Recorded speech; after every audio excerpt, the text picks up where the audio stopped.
Okay, so let's start.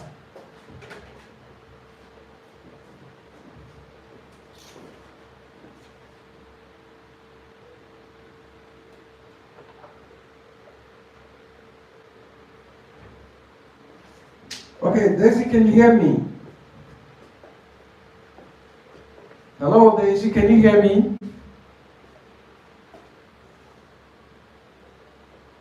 Can you hear me? Hello? Yes, can you hear me? All right. Good morning. So, we shall begin. Yesterday, we actually treated the essay writing. We started with talking about what the IELTS examiners are always looking out for when you are taking on your essay writing. We talked about the major keys that you are expected to bring in while treating your essay writing. And I could remember we talked about linking words, sequencers, and idiomatic expressions. These are things that would boost your write-up and also confirm that you would make an advanced expression. Right, and we also talked about, we had to learn about the yardsticks with which examiners evaluate your IELTS essay writing. And then on the yardsticks, we actually considered what we call task achievement. The task achievement simply means your ability to completely respond to all the questions asked.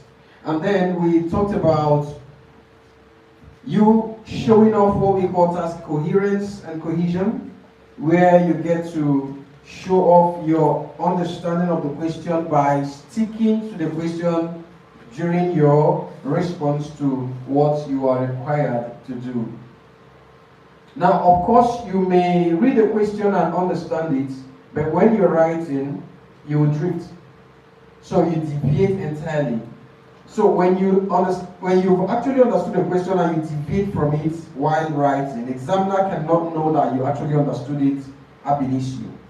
So examiner would assess you and your level of intelligence based on whatever you are able to write down. And to do this, it is easy. We talked about this yesterday, that you are free to digress but do not deviate. And then we looked at the third one, which is all about lexical resources. Lexical resources simply means vocabularies. So in IELTS, you are meant to show off advanced vocabularies. And please, be careful not to bring in ambiguous words, because that will give the examiner the room to decide on what meaning to read from the ambiguous words you have used. Because if you use a word that has multiple meaning, examiner will simply may choose to use the other meaning rather than the meaning you intended in that context you have used it. So it is better use words that are very precise to the meaning in the context you are trying to express. Okay, now we also looked at the fact that you are meant to avoid certain words and expressions during your essay writing, because essay writings are usually formal writing, so you are meant to be quite formal in whatever thing you are writing. Some of the things you must avoid when you're writing an essay should be the use of these words, very. Try as much as possible to avoid this guy. Now, why should you avoid this guy? Because IELTS says, give us an advanced expression. So rather than using very hungry, there is one word that can express very hungry. That can be famished, right? So instead of saying I'm very hungry, simply say I am famished. So that has eliminated this word very and hungry. Instead of saying I'm very tired, you are meant to say I'm exhausted. That's quite advanced. Instead of saying this house is very big, you could simply say it is gigantic, right? Instead of saying she's very beautiful, she's elegant. So there are words you should avoid. This is one of them. Now another word you should avoid is the use of this guy, mom or mom, and avoid this guy, mommy or mommy. Right. So why should you avoid any of these guys? Daisy, can you tell me what's the difference between mom and mom? Can you tell me the difference, please?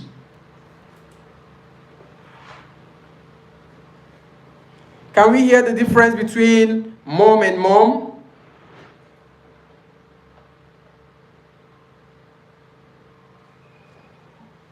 Hello, Daisy, are you there? Okay, those on the YouTube platform, do you know the difference between mom and mom, M-U-M and M-O-N? Can I ask you a question? What do you think is the difference between M-U-M and M-O-N? Right. Now, they both mean short form of mom, right? But there is a difference. There is difference when it comes to origin. Right? M-U-M originates from the British English, while M-O-M is the American English.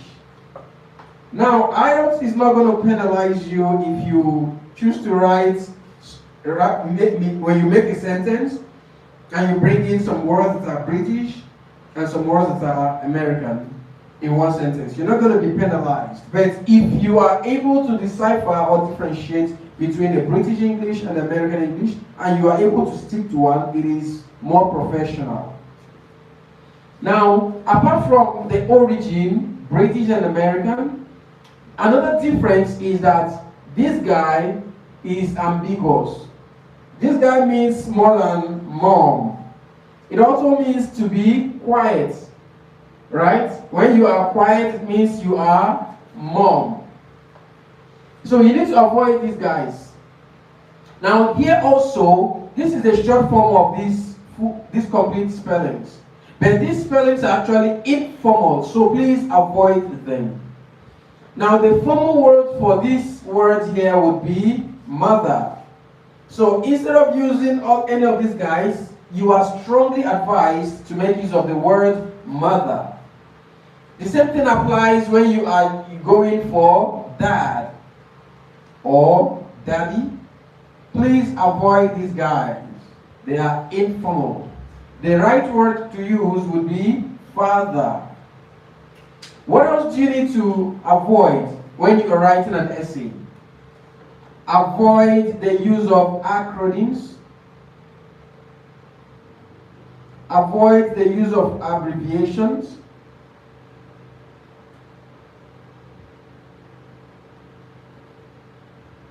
Avoid the use of shorthands.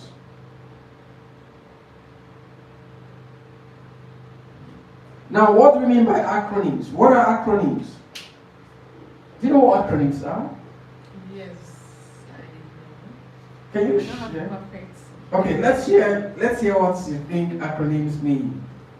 I think acronyms are like letters, just what they used to represent a full word. Letters used to represent. Instead of writing it in full, like. Okay, you've got the idea. Yeah. Daisy, can you tell us what acronyms are? What are acronyms? Daisy, are you there?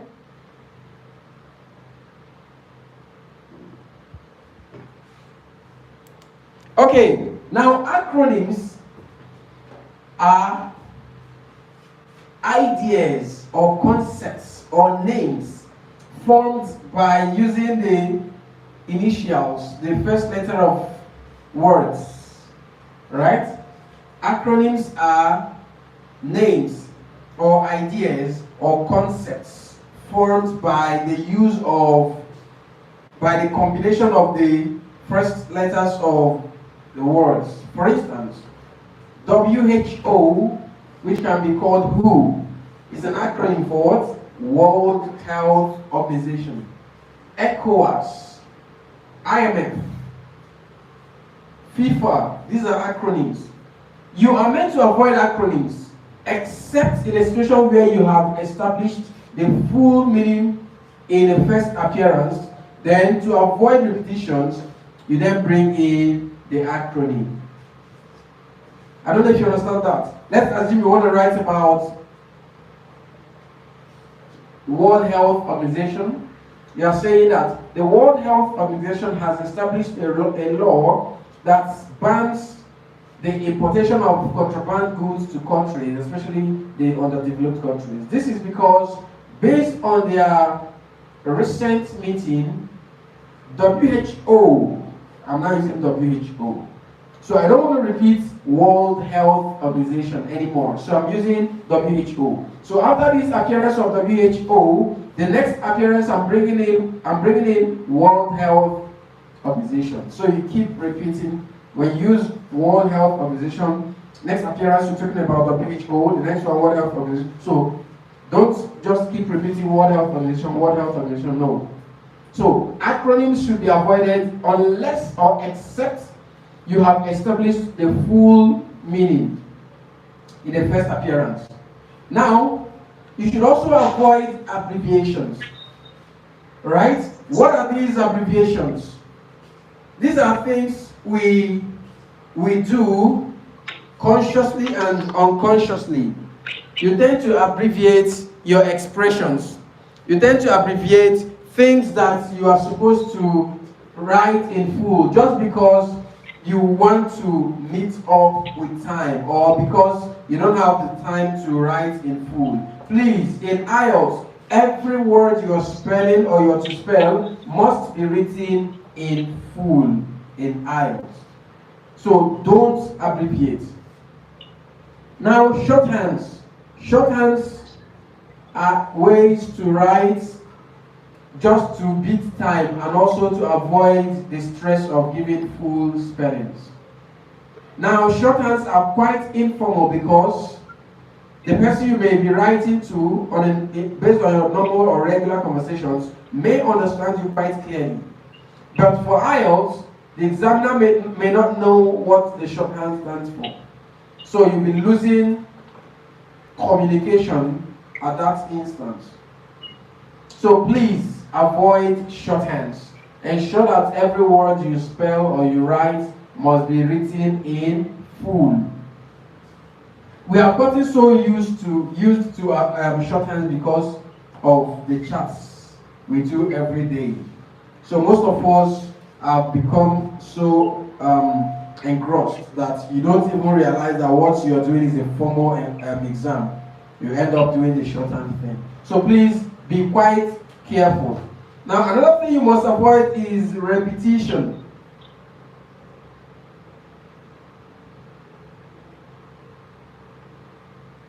Repetition, please avoid this guy. Because IELTS wants to see your vocabulary bank. IELTS wants to see how much words you've got. So when you're writing, avoid as much as possible repetitions. Now, what do you do? When you write a word in the first appearance, the second appearance, when you still want to make use of that word, ensure to use the synonym of that word to express that word. So you need to avoid these guys. Also, you want to avoid what we call contractions. Now, what are these contractions? These contractions are the practice of shortening or compressing words. Let's say, for instance, instead of writing I cannot, contraction says I can't. So this is contraction. Try to avoid this guy, please. Avoid contractions in essay writing. Avoid contractions. Every word you're to write must be completely written. Because doing this, you'll be losing mark. Okay, so let's now go into the business of the day.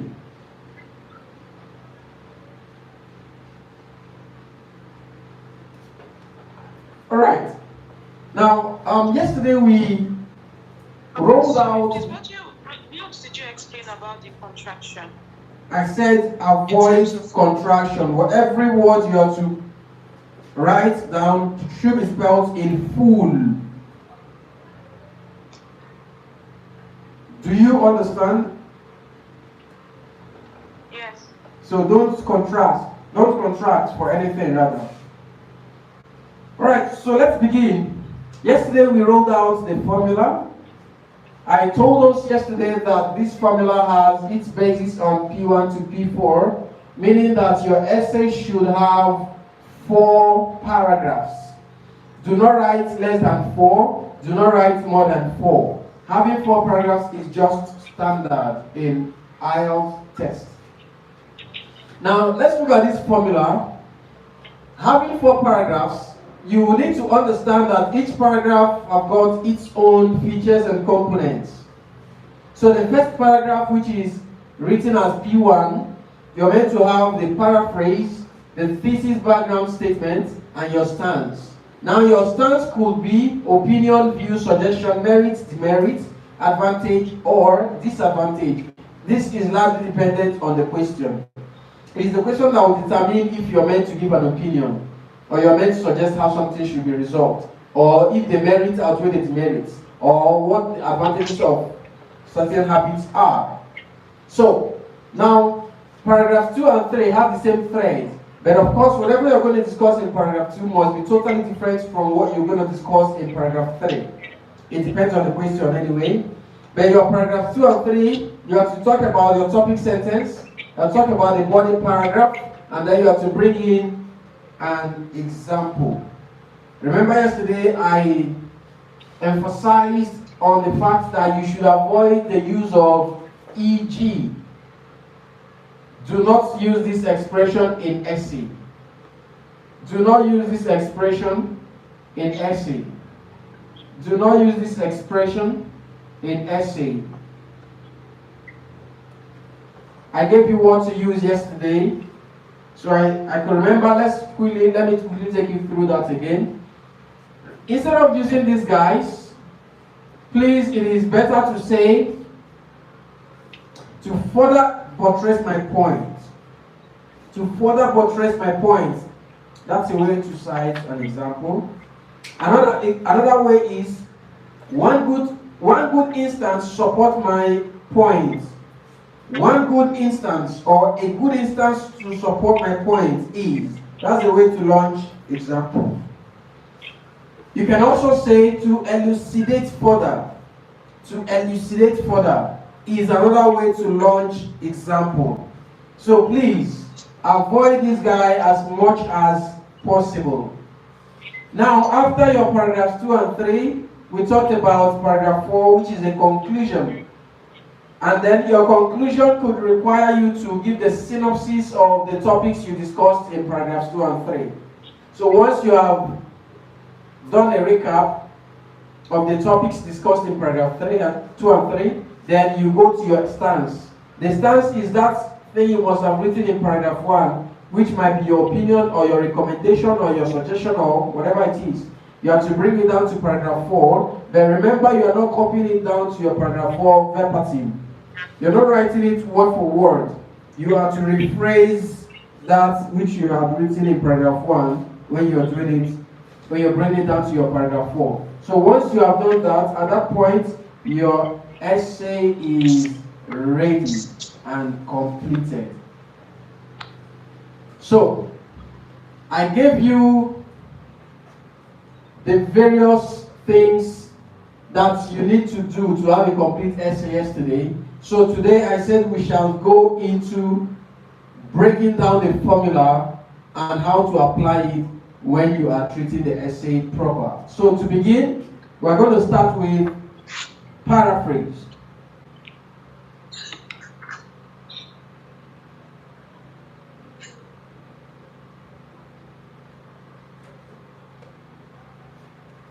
Okay, Daisy, let me hear from you. What do you think paraphrasing means? What do you think paraphrasing is all about?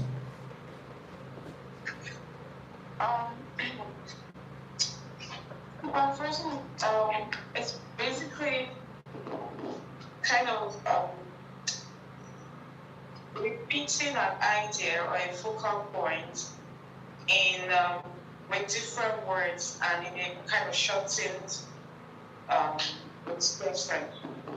You're literally just repeating something that has been said or written, or you're changing the words and you're making it more concise. All right, thank you so much. But I have some reservation when you said in a shortened form. Paraphrasing does not require your expression or does not mean you shortening the information that has been written already. That's not what it means. Of course, yes, you have to repeat. You have to repeat the idea, but when you are repeating the same information, it may be longer than the original, it may be shorter than the original, it may be of the same length as the original. So it depends. But what matters the most is you repeating that information using substitute words, using synonyms that still retain the same information. Is this clear? Yes. So that's what paraphrasing means. Paraphrasing is a writing technique of restating an information. Paraphrasing is the writing technique of restating an information using synonyms or phrases that still retain the original idea.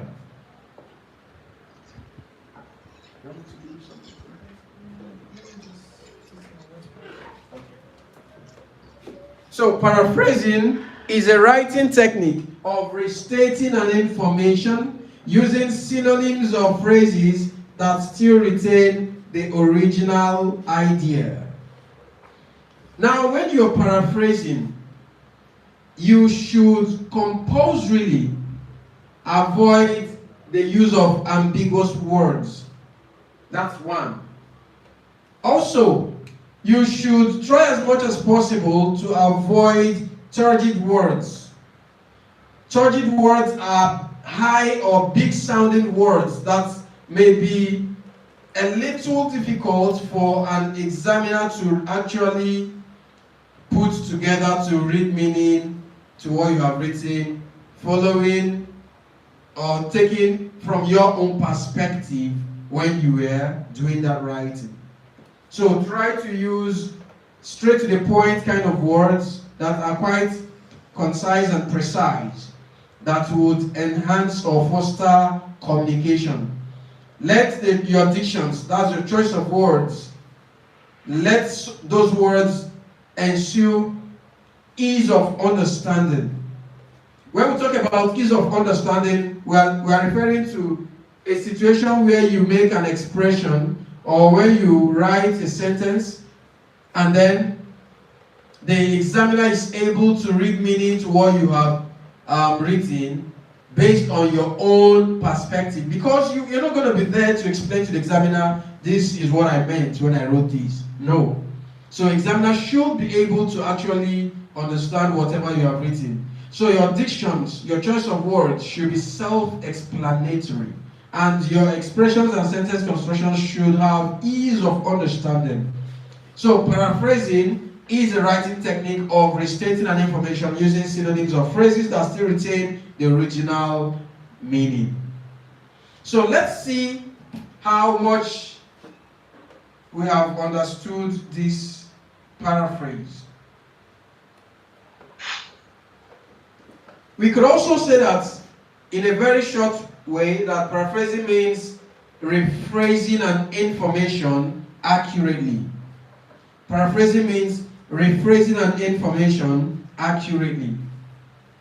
So I'm going to give you some tests right about now. Let's see how you're going to paraphrase the information I'm going to write here on the board. So please get your writing materials. I'll write some questions on the board and then I'll give you a little time to paraphrase it at your end. You're going to read out what you have written. Those on the YouTube platform, I honestly look forward to seeing your paraphrases at the comment section. Alright, so I will be able to actually evaluate and give you a feedback at the end of this session. So let's get started.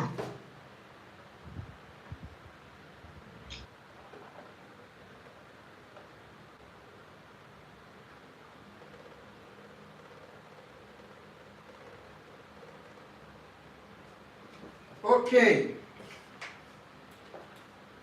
Ladies and gentlemen, we have the big question right there on the board. Now the question says, a lot of fact finders believe that studying the behaviors of 3-year-old children can help to tell which children would grow up to become criminals. Do you think crime is a product of human nature? Or is it possible to train a child not to become a criminal? Give your opinion. Now, that's the question right there on the board. I would give us just 3 minutes. In 3 minutes, please paraphrase that question right there on the board. So you can do that either on a paper and then you read it out to me. And those on the YouTube platform, please, you can drop your paraphrase on the comments section. So in 2 minutes, we are dropping our paraphrase. Our time starts now.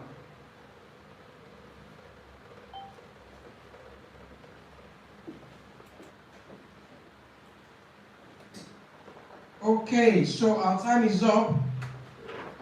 Let's now see what we have been able to do. Those on the YouTube channel, please, can I see what you have been able to do? Because you really need to, one way out or one way around this IELTS thing is practice. If you don't engage in practices, it's not something that is kept somewhere for you to carry and pour on your head and then everything will come in. You need to actually begin to practice what you are learning. So that would help you to also improve and master the skills. So I would like to see your paraphrase if you are able to do that. Daisy, let's see what you have.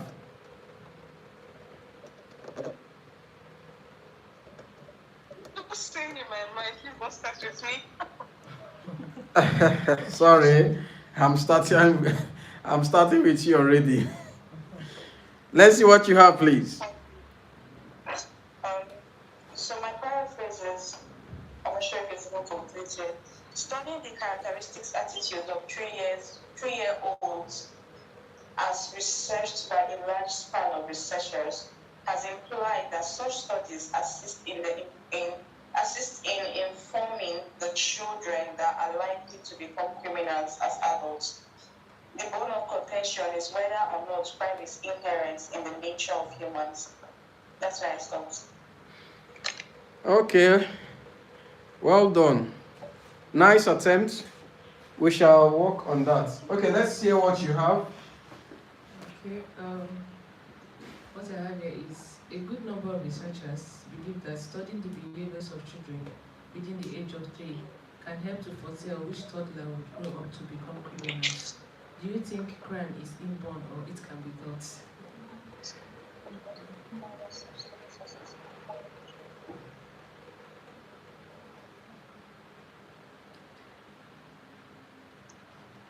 Studying the behavior of a 3-year, a lot of fact finders.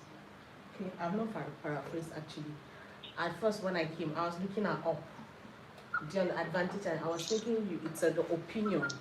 Where the opinion is, like when they say, when you see a question, you should be able to understand whether they want 2 opinions in one paragraph or one paragraph carries. That's what I was looking at. Let me know what. Okay. All right. So here is a serious IELTS question. That's what you have right here. And it requires your critical thinking and exposure to be able to attempt this question. Okay. Nice attempts that we have actually given out based on our paraphrases. Here, paraphrasing is made very simple if you understand the technique of paraphrasing. I'm going to show you how to paraphrase very quickly in a space of 10 seconds. You have actually done your paraphrase. Now, this is how to go about paraphrasing your question in 10 seconds.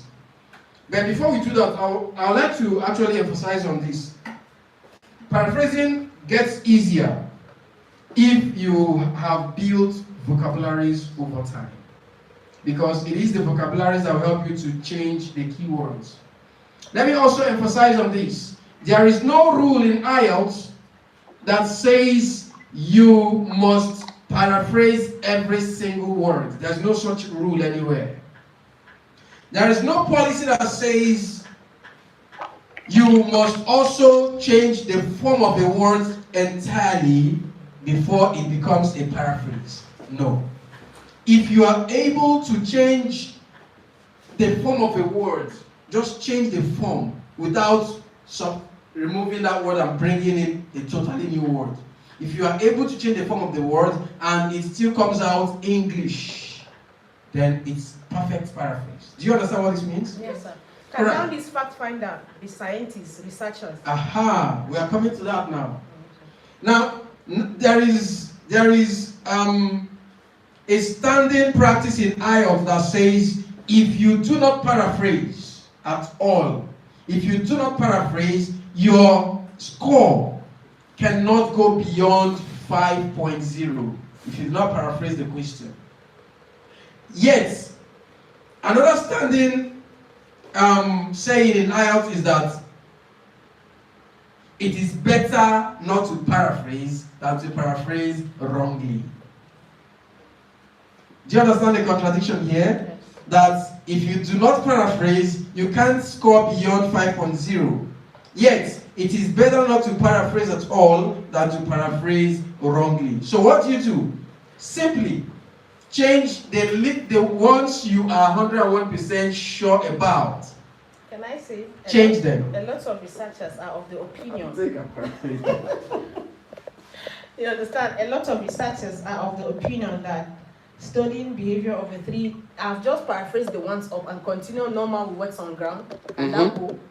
Yes, change the ones you can. That's what I said. A lot of researchers or scientists are of the opinion that the studying behavior of a 3-year-old children can help or assist to tell which children will grow up to become criminal. All right, thank you. So, those on the YouTube channel, please just click on the like button for us. It helps to actually refer the session to people. Thank you so much. And if you can, please participate in this exercise and paraphrase your own version of this question on the comment section. Now let's understand what she has done is just being smart. You know, try not to blow a lot of grammar. That would even implicate the whole effort. Yes. So now let's understand how to paraphrase in a space of 10 seconds. Okay. Once you're given this question, Daisy, can you hear me? Alright, I know you're there. Alright, so now let's understand how to paraphrase in 10 seconds. Once you're given a question and you are asked to begin, the first thing you have to do in IELTS is read the question only once. That's the first thing you want to do to begin your essay writing. Read the question just once. Please do not read more than once. If you read more than once, you pick interest in the question. By default, the brain will not seek your permission to do that. The brain just picks interest. And unconsciously, you begin to think of the points to use. And that would automatically affect your paraphrase. Because you realize that your paraphrase will begin to go in the direction of what you are thinking as regards the points to solve the question. So don't read more than once. But it will help you now. This girl has given me an idea that I could have said inform. Aha. Now, don't read more than once. If you read more than once, whatever you get, that's what you see. Okay. Now, this is what you're to do. I'm going to read once, and why I'm reading that once is because I want to identify the words I can paraphrase. That's why I'm even reading. You're going to have time to read more than once later.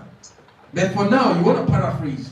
So read just once. So I'm going to read and identify the words or information I can substitute. So I'm beginning with a lot of, then fact finders, believe, studying, behaviors, 3-year-old children,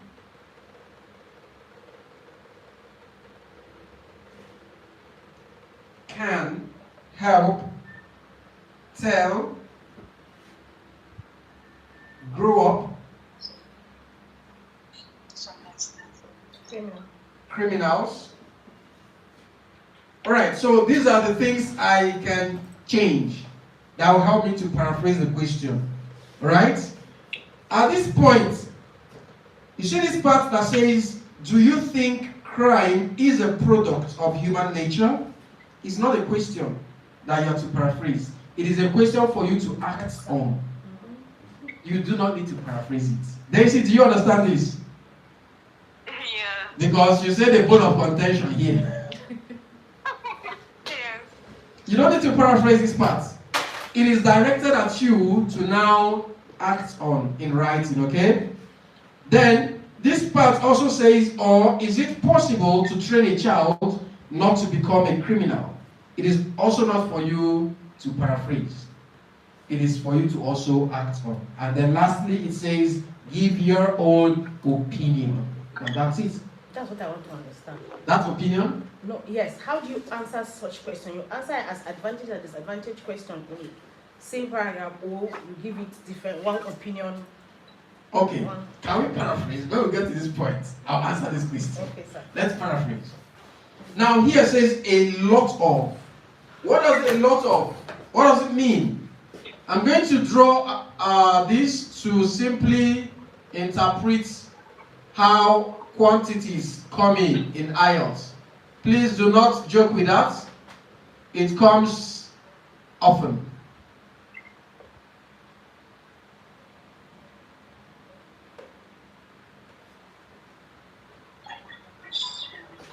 Now right here we have 5 different layers. 20, 20, 20, 20, and 20. Overall we have how many? 100. Right? So this is a whole. So it's giving us 100. Now when you have something that covers from this point to this point, this will give you what? Few out of the whole. Do you understand this? Now something that covers from up here down to this point will give you some out of the whole. Now something that goes from this top to this level would give you many. Do you understand this? Then something that covers from this point down to this level will become majority.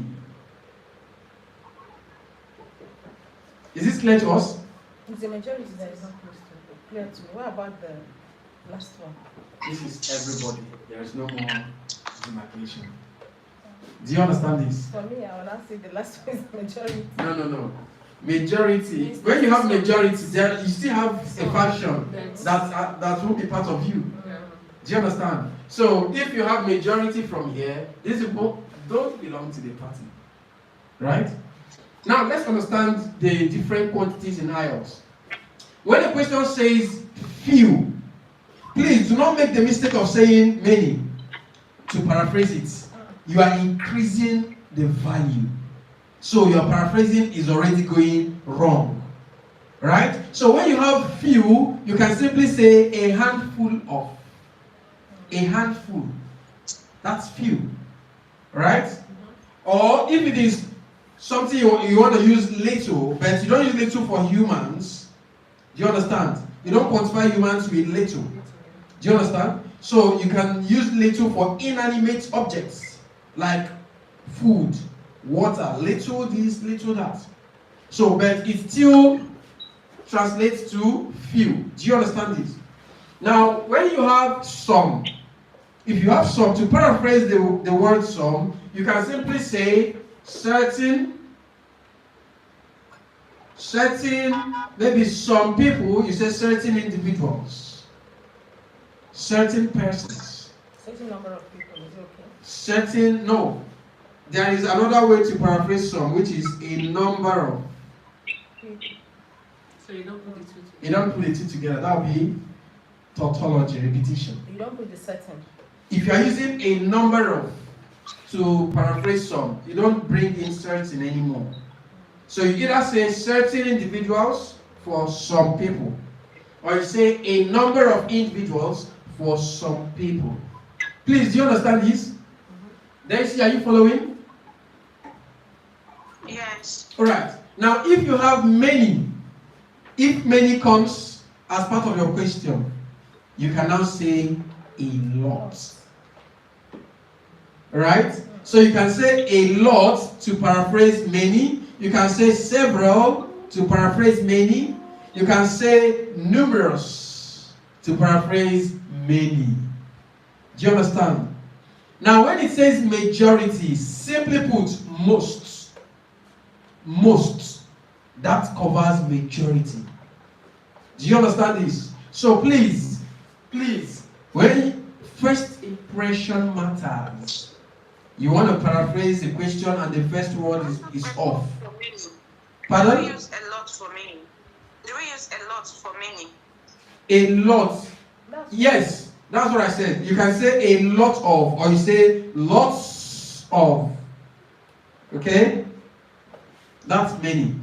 So please, the first impression matters a whole lot.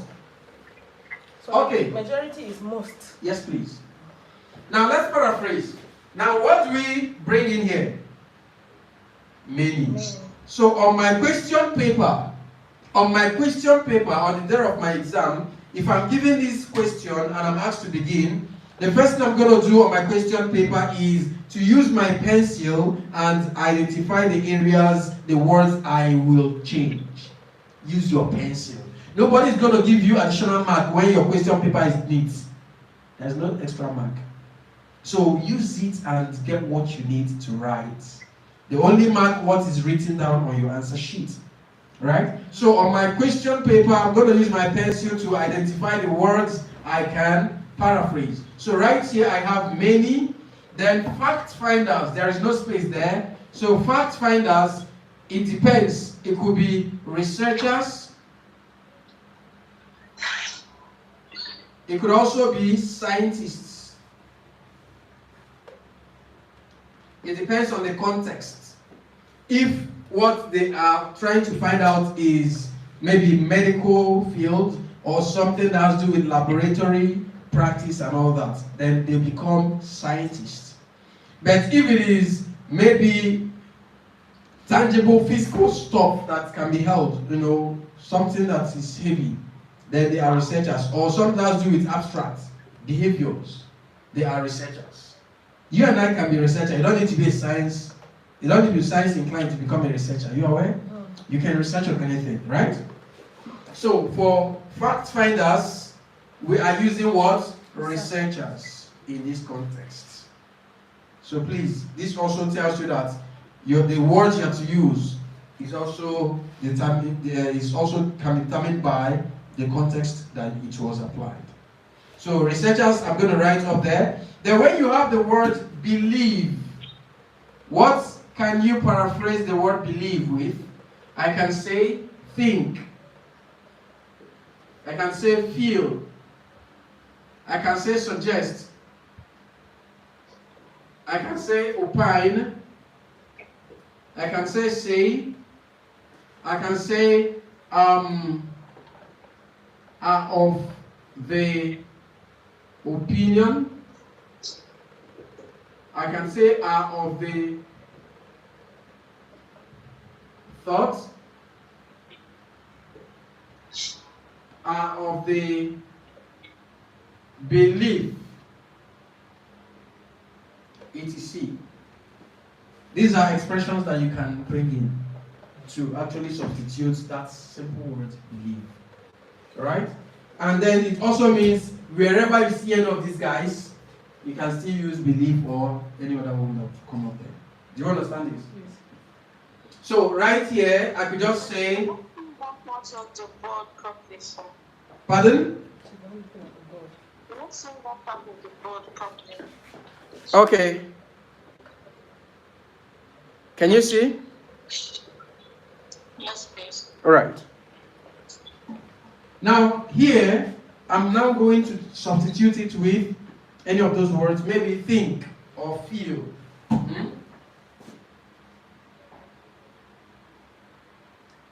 That studying, what does it mean to study? Observing and taking note of. Right? Observing and taking note of, because we're talking about behavior.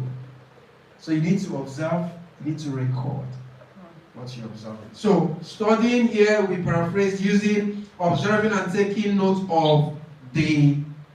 Now behaviors could be what? Attitude.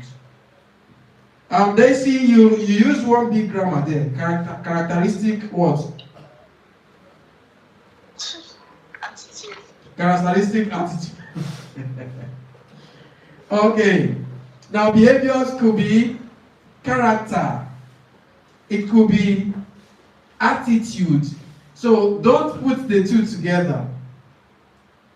Okay. Alright? So you can say observing and taking note of the attitudes. Remember, this is in plural, so your paraphrase should also align. So attitudes or characters of 3-year toddlers. Who are toddlers? Children between 0 to 6 years or 5 years. Now, No, actually it's 0 to 2 years. So toddlers are 0 to 2 years. please go back and check. Thank you. Yes, go back and check. 0 to 6 years or 5 years are categorized as. Toddlers, sir. Sorry, I beg to differ. Okay, say what? Toddlers are the ones that are just learning how to walk. That's why the category is 0 to 2. Okay, please check. I'm still insisting that you should check. I'll check, sir. Alright. So now here it is also established that you're talking about 3 years old children. So as toddlers, there is age specification. So you're talking about 3-year-old toddler. Did you find toddler there?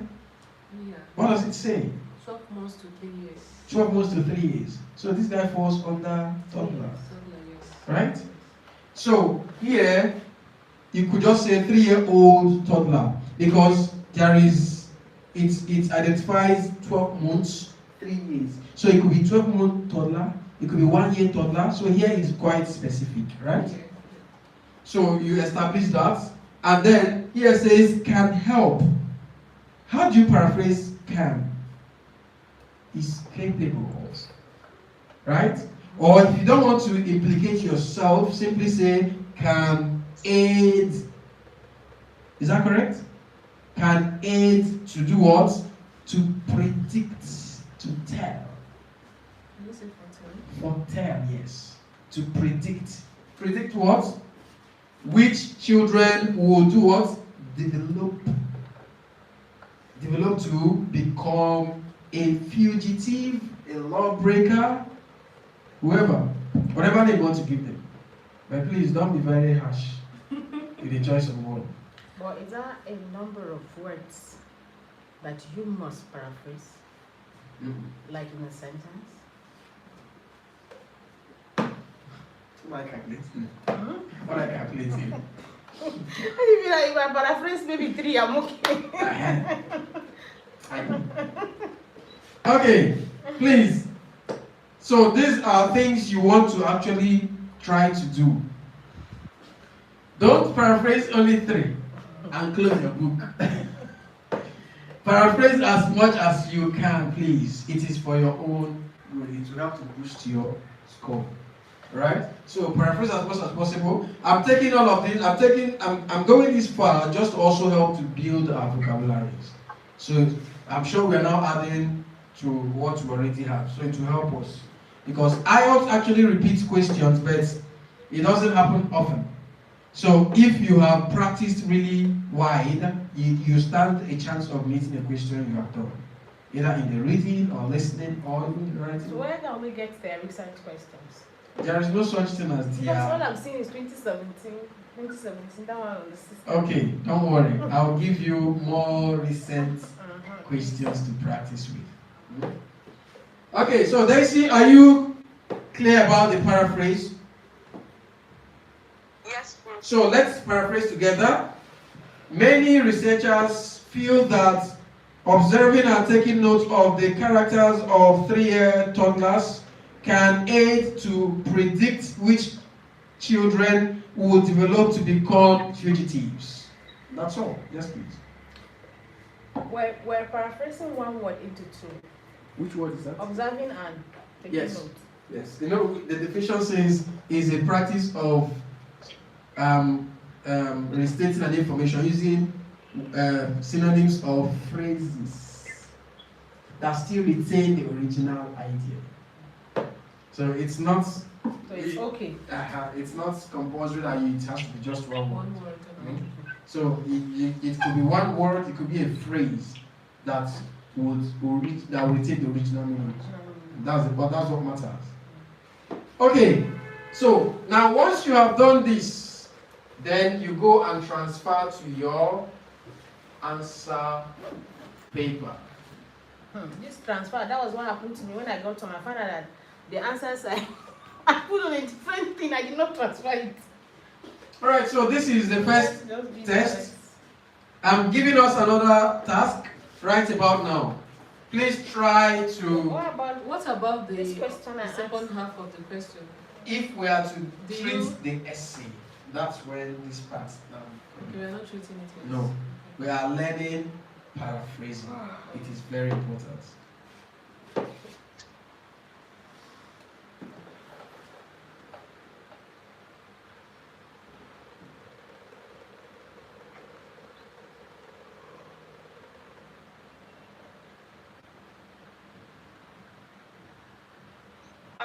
Sorry, we can't see properly that side of the board.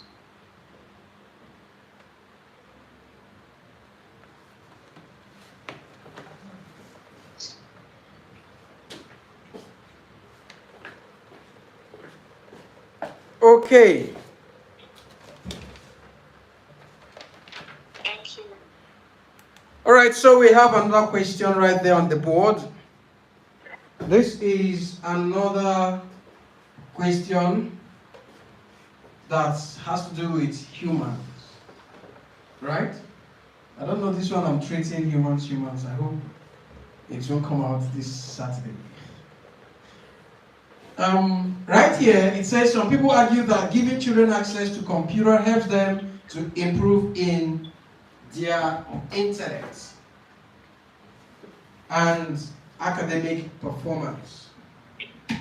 Others think it causes laziness.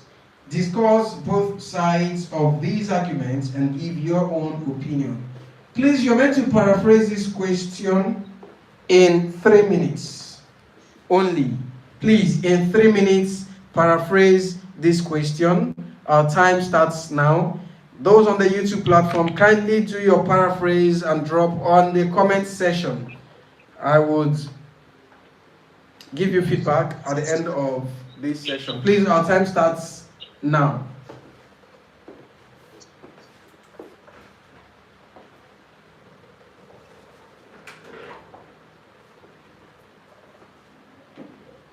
Okay, that's our time. Let's see what we have. Are we still paraphrasing?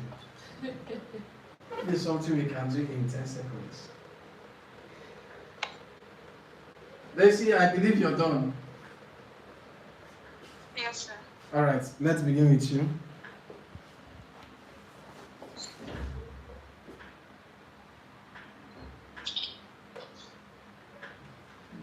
We're listening.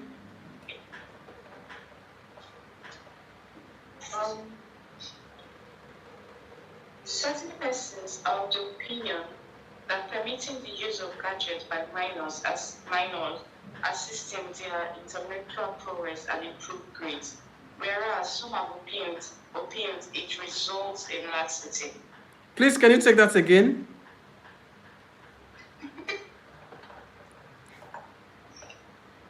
Okay.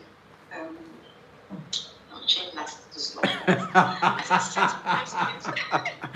Take that again. The opinion that permitting the use of gadgets by minors assists in their intellectual progress and improved grades, whereas some have opined that it results in slothfulness.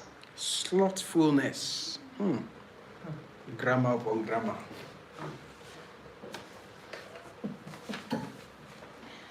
Hey God. Many individuals disagree that providing young ones means of entry to computer assists them to enhance their knowledge and educational growth. Their what? Their Knowledge. Thank you.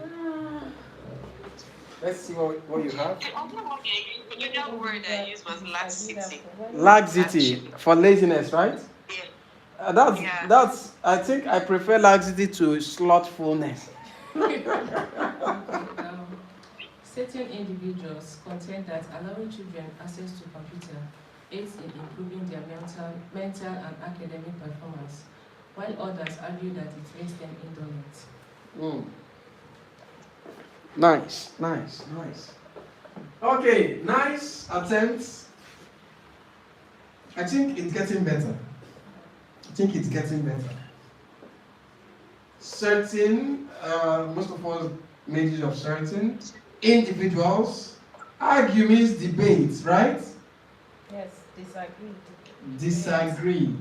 Yes. Okay. That giving or granting access. Now, To young ones. Daisy, why did you use the word minors for children? Because children are classified as minors, so they fall under that category. Daisy, are you a minor? I'm not a minor, I'm not a child either. Are you not someone's child? They said children. I know. So You and your siblings, when you go home, what do your parents call you? my daughter. Okay. I think she gets My it. She child. gets it now. So, do you understand why I'm asking you this? So, you actually need to be careful with your words, all right? So that you don't take it the other way. Children in this context, children will always remain children. Right? So please. You know what, sir? You said in this context, we're talking about access to gadgets. And literally, we can't be talking about adult children. No, I understand that that are thing you're saying. children We should to not read parents. twice. It can That's the only way be of children this to is them what minors in this context. exactly what's happening to her. You already give meaning. I think what I know is whichever one I'm confused about, I just leave it. Like the children, I wasn't very sure if I just decided to leave Daisy, it. please. Please. The children You see, this like is the younger reason ones. I keep saying don't begin to analyze a question before you paraphrase it. It's going to twat a lot. You went through the question, you analyzed, and then you felt children in this context. They are minors. I don't follow that category of children. Right? So please, some people argue, debate that granting children, leave it, don't worry about whether minors or adults. Just children should be retained as children, okay? Because you changed, you don't want to toddlers. Yeah, their age was given there. Age was specified. Okay. All right. Yeah, that's. So, granting children access to gadgets, I love that. But it would have been a lot more touched if you had said technological gadgets. Right? That's building more words and also showing off vocabularies. Aids assist them to improve, to enhance, to ameliorate. All right? What did you use? Improve. Yes, to ameliorate in their what? Mental. It could be mental, it could be cognitive, it could be intellectual quotients. It depends on what you want to use. And their academic performance, if you want to retain it. That academic and educational enter. Yes, educational performance can also fly. Right? Then here, this full stop will not be full stop for you. When you're paraphrasing, your full stop will turn to comma. Because you need to join the two sentences to become one compound or one complex sentence. So right here we're going to have comma, then whereas, that is the linking word. Remember we did that yesterday, right, Daisy? Yes, sir. So you now have comma here, then whereas, because there are two factions having two contradicting or opposing ideas. So whereas is that linking word that is also indicating contradiction. So whereas others, so this O becomes small letter, right? Because there is no full stop anymore. So whereas others opine or feel or suggest or say it brings about indolence. It brings about laxity. That's laziness. So that's the paraphrase. You don't need to stress yourself. When you look at the words, just change them in the context. Don't begin to analyze, don't begin to read so much meaning to the question yet. It is when you're done with the paraphrase, you then go back to the question to read twice or thrice to now understand. But at the point of trying to paraphrase, please don't analyze it. It's going to change the original meaning. Right? Now, I want to believe we have understood a little bit, or to an extent, what paraphrasing entails. Please, any words you don't know the synonym or the phrase that can change it, please don't bother your mind. Don't bother yourself to start thinking. You don't have any such time in IELTS. So once you see a word you know, the brain is going to pop it up. Brain will bring it out to you. Alright? Now, let's proceed.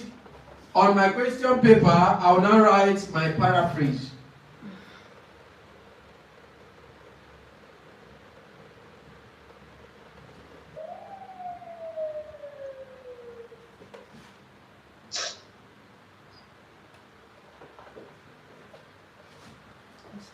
Access, is it right? Access to Gadgets.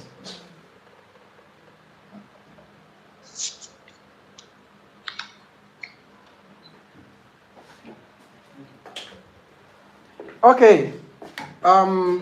Daisy, can you see the board? No, I can't see it properly. I'm sure you can now.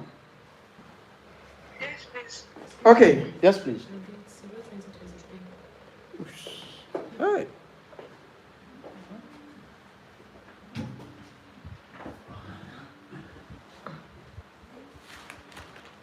All right. So, after doing the rough paraphrase on your question paper with your pencil, you transfer to your answer sheet.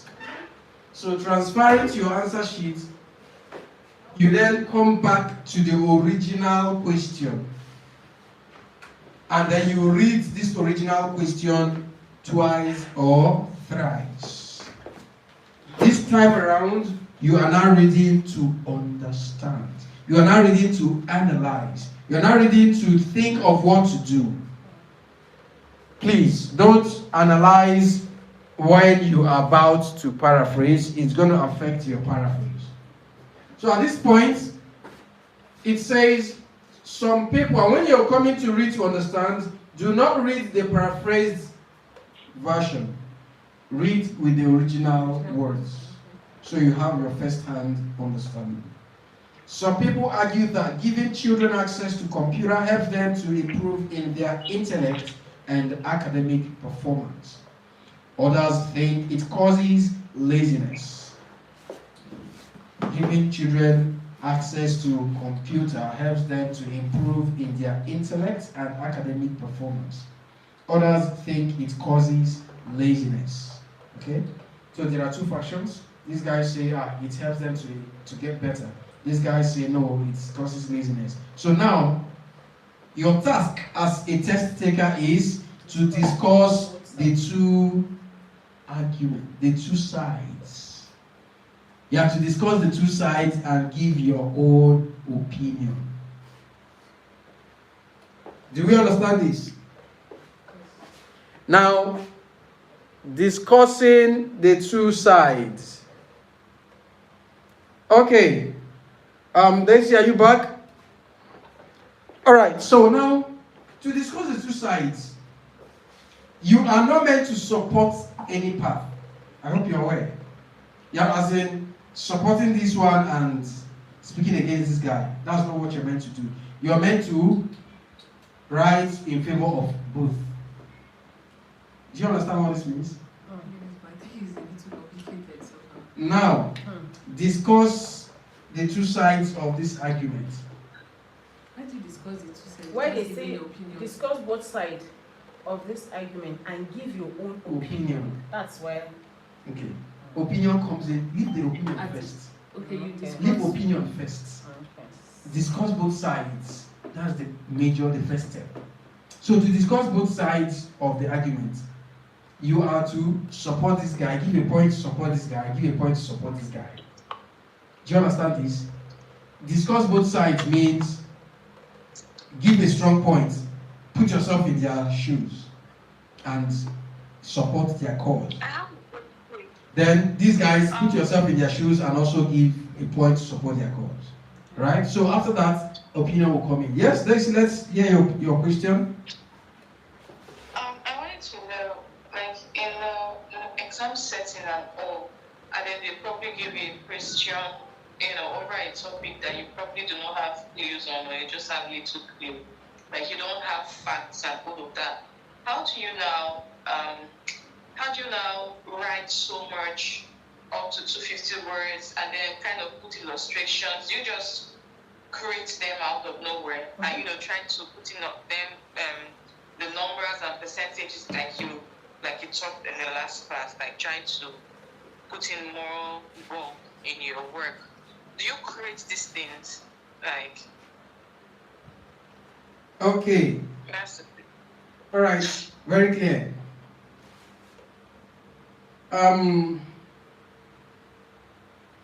First and foremost, you may not have had you can't even have all the experiences in the world.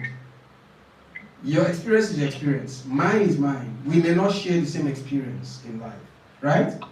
Now, IELTS is that question that tests your exposure, right?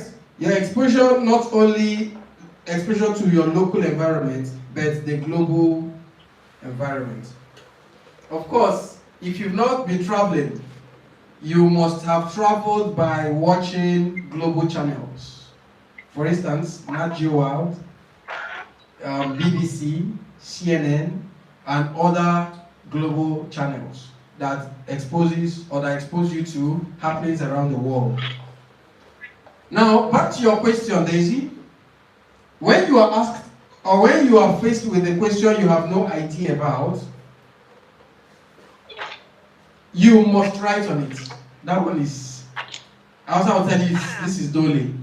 You must write on it. Okay? Now, what are you to write? Write something that is going to be fact-like. Fact-like. Fiction. Like the novels you read are not all true life stories. Are you aware?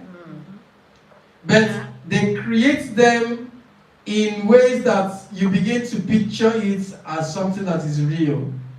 So that's what you're meant to do in IELTS. So create things that will be make-believe. Do you understand this? Yes. Alright, so let's proceed. Now at this point, we have to discuss both sides. So what am I to do? I don't have to support only one side. I need to speak about on the two.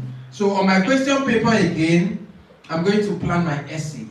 So how do I plan my essay?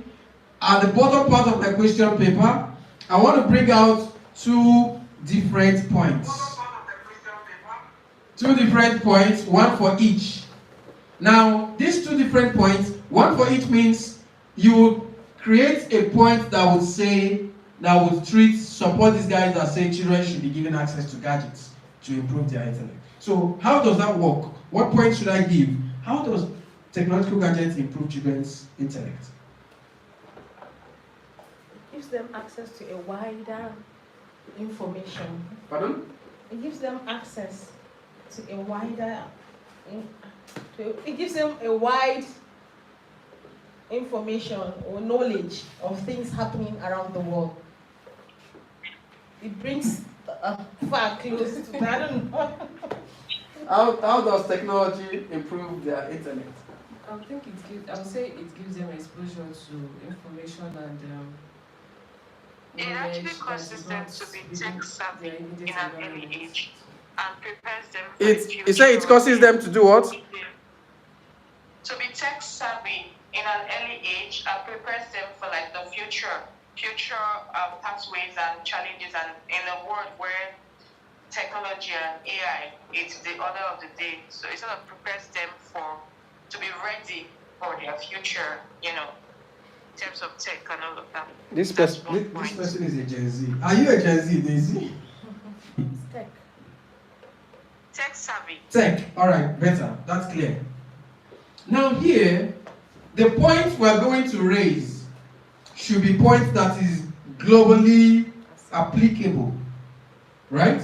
So how does technology help children to improve? Technology exposes children to puzzles. A wide range. Puzzles, what does it do for children? And what type of puzzle? Puzzles are so wide. Animal puzzle, subject puzzle, food puzzle, life puzzle, word puzzle, so many things. Now, this will help, for instance, in their academic, children begin to learn big words that you don't even know.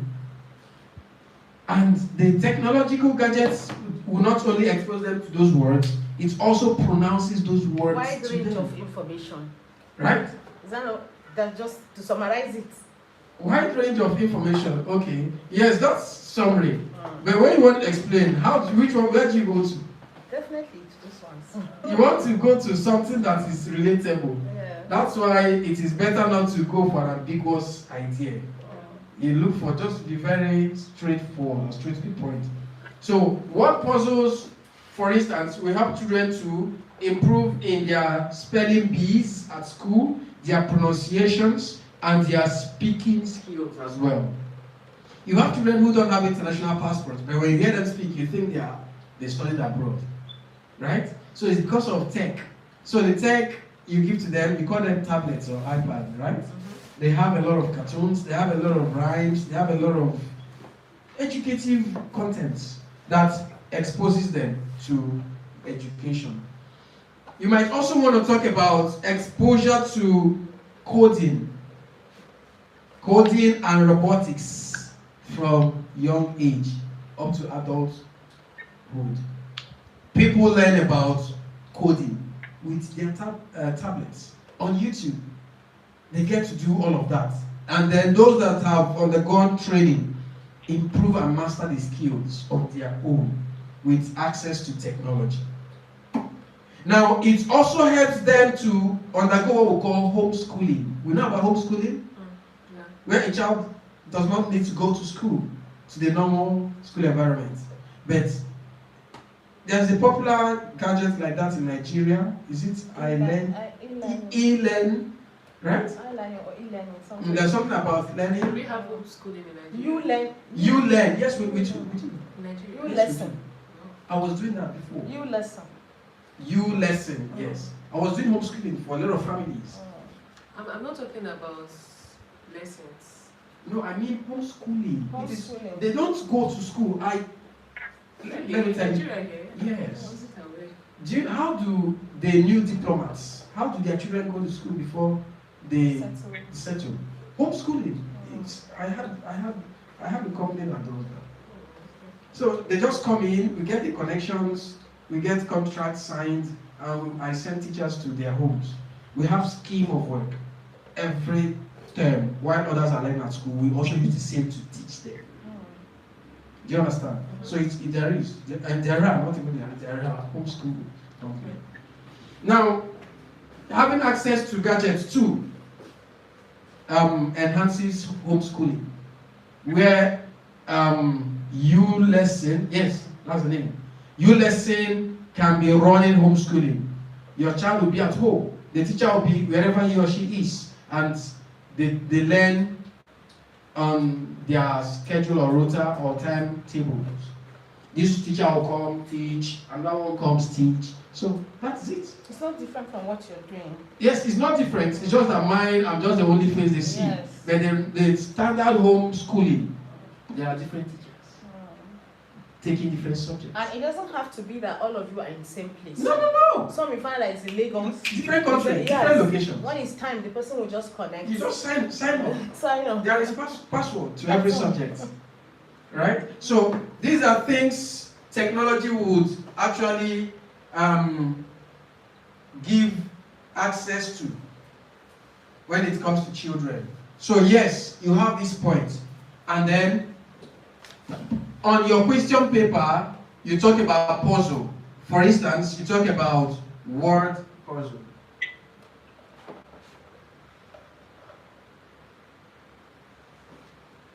Do you understand this? Yes. Every point you are to bring out should have an example. Is it Because going to be in a sentence form? the topic sentence? No, like now if I'm answering this question, I'm answering it in a sentence form, not like listening, puzzle, say puzzle, then start explaining. No, we are planning this essay now. Okay. This is on your question paper as rough work. It is better and safer to plan before you begin to write. If you don't do that, exam condition will make you repeat The same point in another paragraph. Sure. Right? But if you plan it, you know you have two parallel points, but all pointing towards what the question requires. So this is what we're going to use for our paragraph 2 to support this first fraction, right? So let's think of what we're going to do for the second group. How does it make children indolent? Addiction. Right? Addiction. So some children become so addicted to their gadgets, to the extent that even to eat their food will become a problem. For them to do any home chores, you need to promise them access to that gadget. That's when they go to do it. So this addiction is so broad. Why is it broad? It could be addiction that would affect their academic performance. Children who now enjoy only cartoon, anything book doesn't come close. Or only education that comes from the gadgets. Yes. When they go to a normal classroom, It becomes they find strange. got to listen, they get distracted. Very well. And there was a time my son teacher called me that she reduced, Access to gadgets. yes, because she wasn't paying attention. But once they're on cartoon, maybe teaching that goes in the system, he pays attention very well. So That's addiction. that's addiction. Right? So that's it. So this is our second point. Now addiction will now reduce their academic concentration and performance. So for instance, we are looking at cartoon. Cartoons. That's the example. Okay. That's children, right? Yes. Now let's look at even young adults. Addiction, pornographic Phones. sites. Even phones, chatting, Yes, that's what I'm saying. social media. Pornographic sites, social media addiction. Every now and then they are chatting, they are on video calls. Addictions too. You are sleeping, you wake up, you see them online. Online. At midnight, they don't sleep. They might even, their addiction could be games too. Yes. Yeah, that games is even with adults too. That's what I'm saying now. So these children now covers everyone. You see some adults. That's what I want to actually. It covers. Adults will be up at night up till 3 a.m. playing games. But you know there are games they play that pay them. Yes.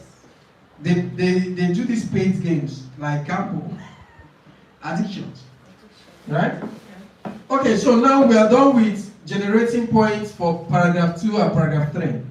So let's look for our stance, which is what? Opinion, right?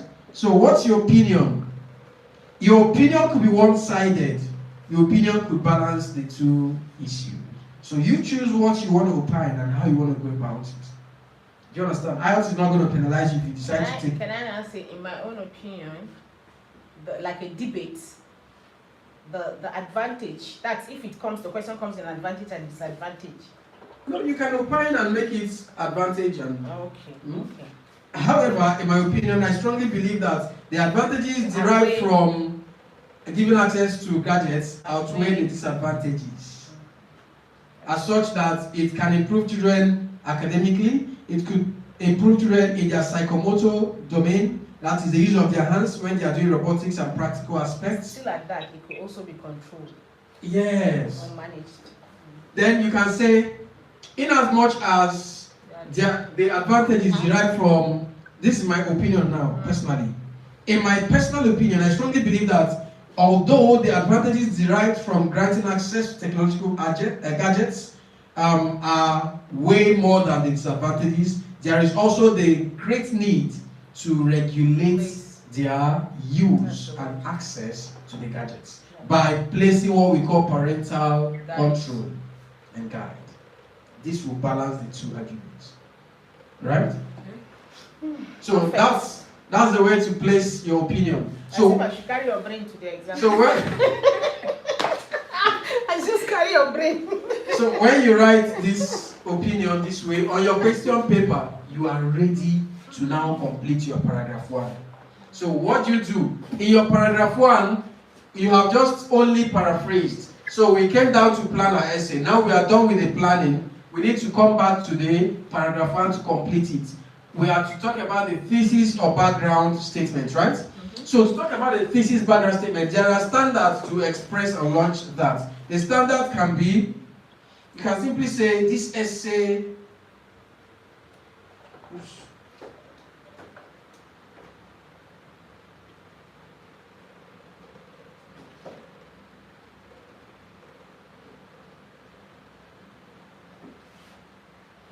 or you say,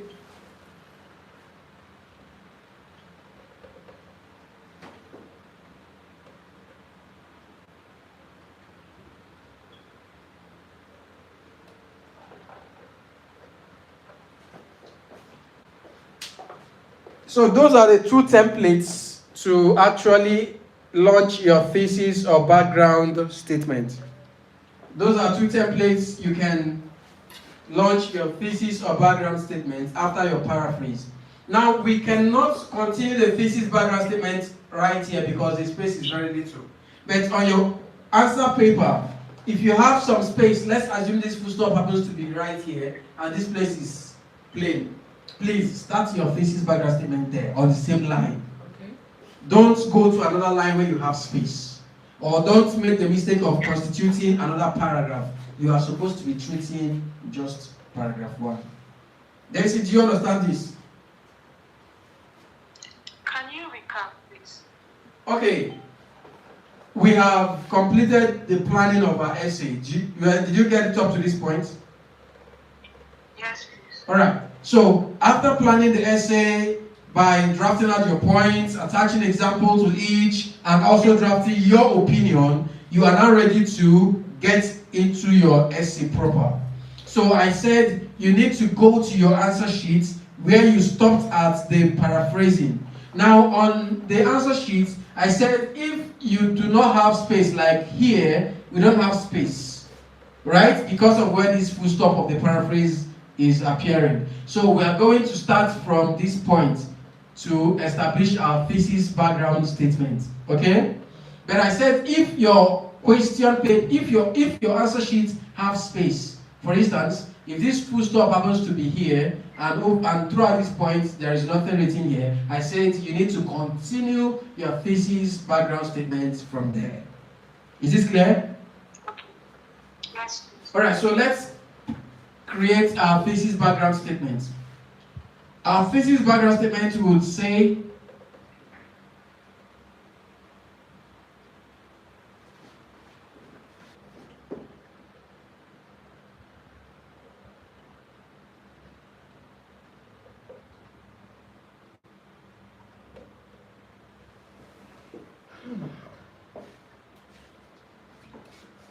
okay, so here is my complete paragraph 1.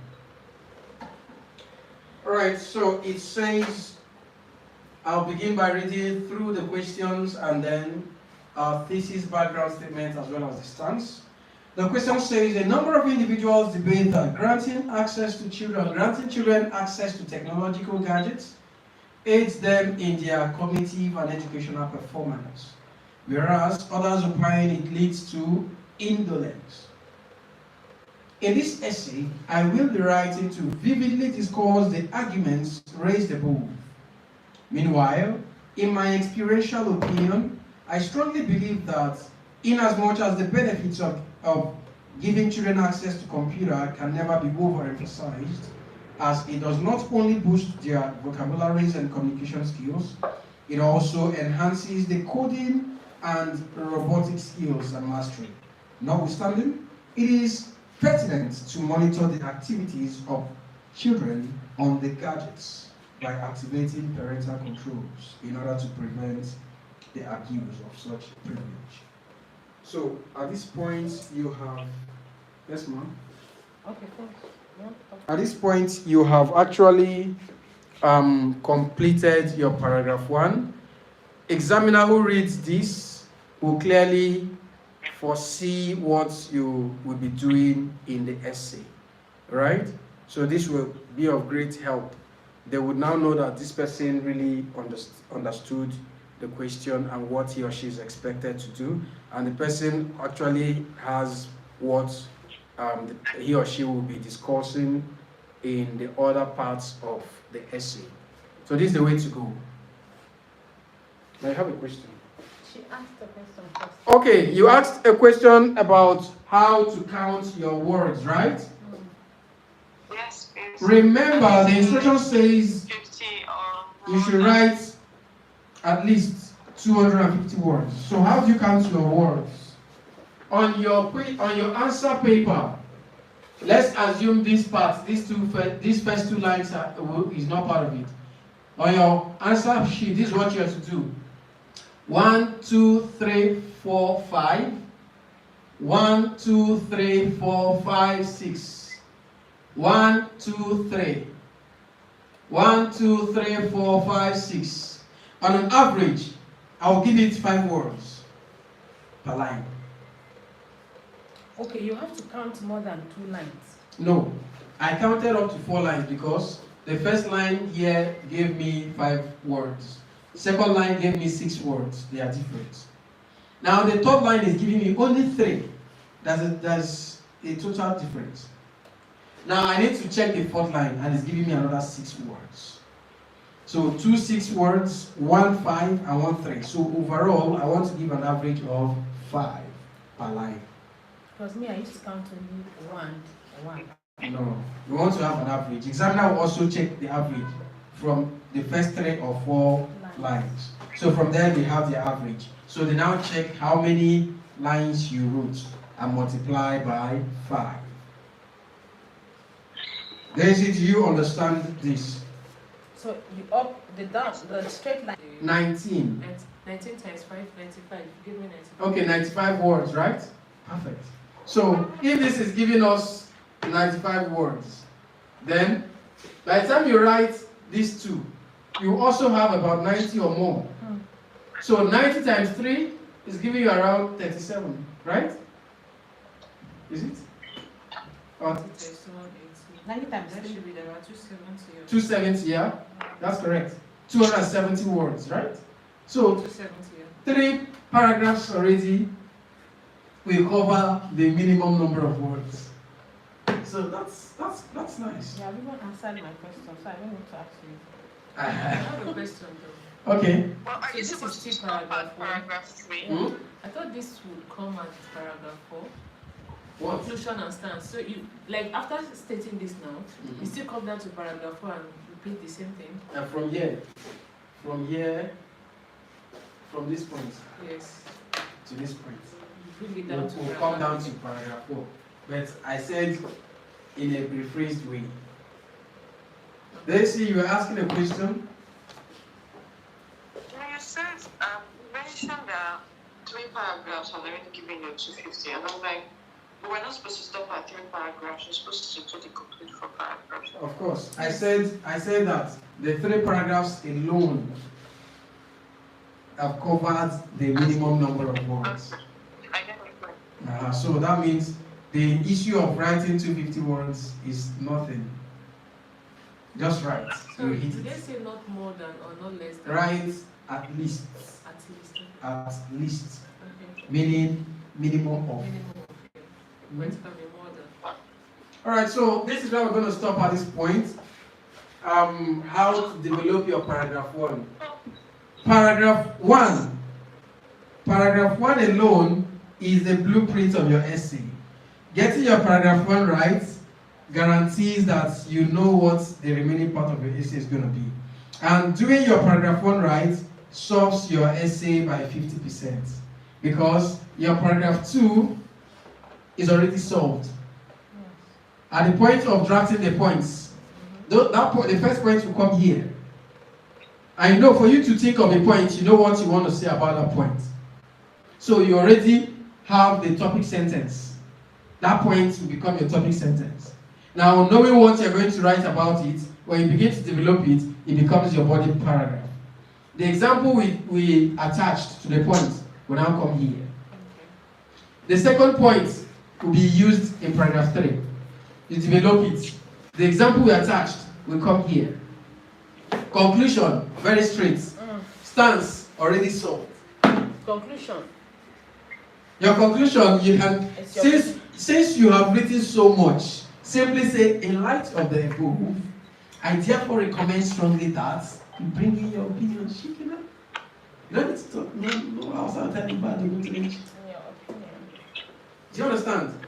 In light of the above, that's having written all above, I therefore believe and recommend strongly that in as much as blah blah blah blah blah blah blah, and that's it. Your essay is completed. Your Right? conclusion is limited to your first paragraph. Yes. Okay. Daisy, do you have any question? No question. Okay, but you understood all we have done today now, right? Yes. All right, thank you so much. We shall continue tomorrow by God's grace.